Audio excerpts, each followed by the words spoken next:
Today I would like to talk about passive aggression, which is a silent form of hostility. As easy as it is to call out aggression, it's much harder actually to identify and certainly call out passive aggression.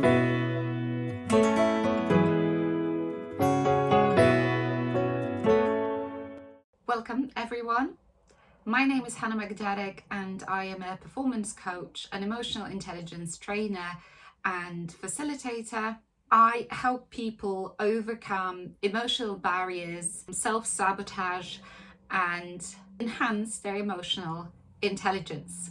I have come across a lot of passive aggression in my life. I've acted that way sometimes too. I think the main thing is to become aware when we are being passively aggressive, and also how to handle passive aggression when we come across it. Not everybody's got the guts to actually openly speak about what they don't appreciate, about their preferences. Some people just don't have the courage to do it.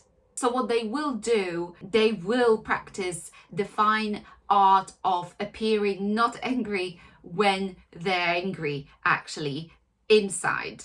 Passive aggression has very negative consequences in personal and professional life. At work, passive aggression changes the company culture. Actually, it's a toxic behavior, and unfortunately it breeds very often more passive aggression. It affects the organization's productivity and morale too. So what do passive aggressive people actually do and why?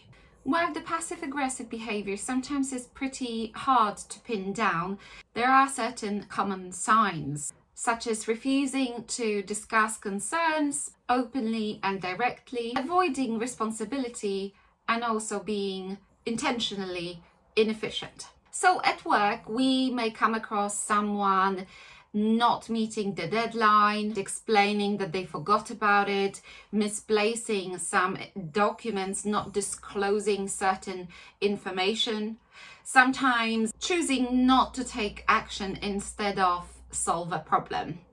Of course, some people will gossip, others will embarrass co-workers in meetings, publicly.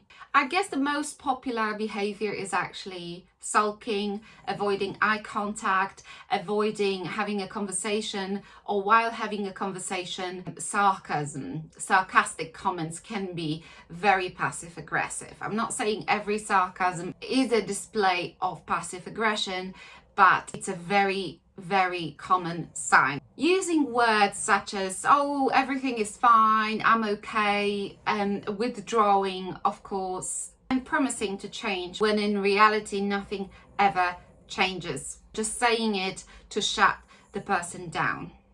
At home, I suppose silent treatment is one of the most common passive-aggressive behaviors.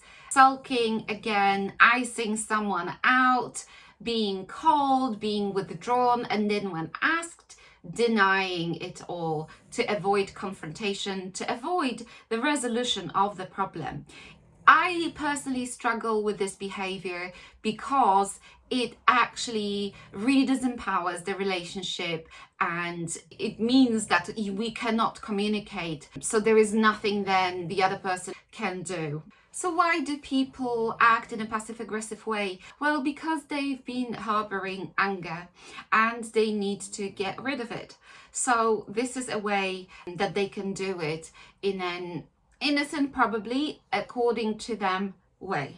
If we are being a victim of passive aggression, the person actually gets satisfaction out of us getting frustrated and showing it. It gives them a sense of personal power and being in control of the situation. So our strategies that I'm just going to talk about are going to be focused on not showing our frustration. So yes, how do you communicate with someone who refuses to communicate? Well, the best way is to remain emotionally neutral. So no raised voice, no sarcastic comments, not avoiding eye contact. If the passive aggressive person senses consciously or unconsciously that they've got under your skin, they will feel more confident. Be mindful of your tone of voice. I know it's really hard. I tend to be very expressive with my voice, and sometimes my tone even gets misinterpreted as well. It's, I guess, something that can, if we are upset, I'm not saying that a raised voice or a lot of passion and expression means anger. We don't want to reveal our frustration to a passive aggressor because they can't handle it.